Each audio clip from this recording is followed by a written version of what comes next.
लीगी रहनुमा हिना परवेज भट्ट का ट्वीट यहूदी लॉबी और गोल्ड स्मिथ प्रोजेक्ट को बेनकाब कर गया। यहूदी लॉर्ड डैनियल हैनन ने लीगी रहनुमा का ट्वीट गूगल ट्रांसलेट करके पढ़ा तो हुआ आपे से बाहर। मुस्लिम लीग नून की रहनुमा हिना परवेज भट्ट ने गुज़िश्ता दिनों किया एक ट्वीट और पर्दा उठाया एक साजिश से। पीटीआई रहनुमाओं की यहूदी लॉबी के साथ मेल जोल को किया है बेनकाब।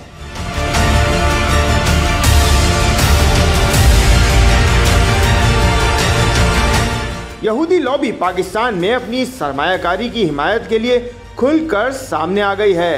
लॉर्ड डैनियल हैनन एक यहूदी हैं और बरतानिया के हाउस ऑफ लॉर्ड्स के रुकन हैं। लॉर्ड हैनन 23 जुलाई को एक तकरीब की मेज़बानी कर रहे हैं जिसमें पीटीआई के ओहदेदारान बशमूल जुल्फी बुखारी और मेहरबानो कुरैशी शिरकत करेंगे।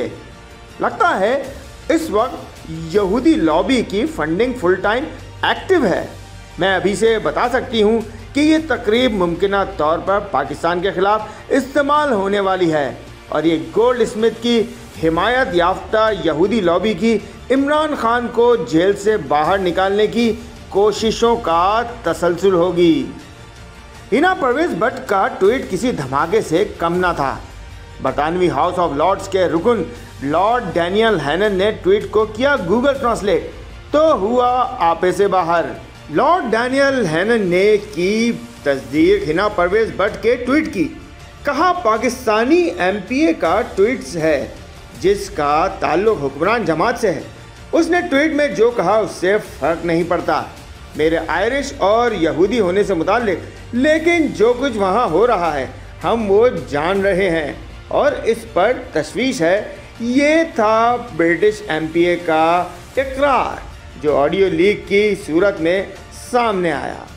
लीगी रहनुमा ने इस ऑडियो के साथ ट्वीट किया और कहा कि मैंने यहूदी लॉबी के ज़ेरे एहतमाम इस इवेंट को बेनकाब किया तो इस इवेंट के यहूदी मुंतज़मीन को इतनी तकलीफ पहुंची कि मेरी ट्वीट का गूगल तर्जुमा करके उस ट्वीट को पढ़ा। जब जब पाकिस्तान के खिलाफ साजिश होगी मैं उसे एक्सपोज करती रहूँगी। मिर्चें लगती हैं तो लगती रहें। हिना परवेज भट्ट का ट्वीट पाकिस्तान के खिलाफ होने वाली कई साजिशों को बेनकाब कर गया है। अब ज़रूरत इस बात की है कि बतौर कौम हम इन साजिशों का मिलकर मुकाबला करें और सिर्फ इस मुल्क के मुफाद को मुकद्दम रखते हुए हर साजिश को नाकाम बनाएं। M2M उर्दू जुड़े रहें मिनट टू मिनट।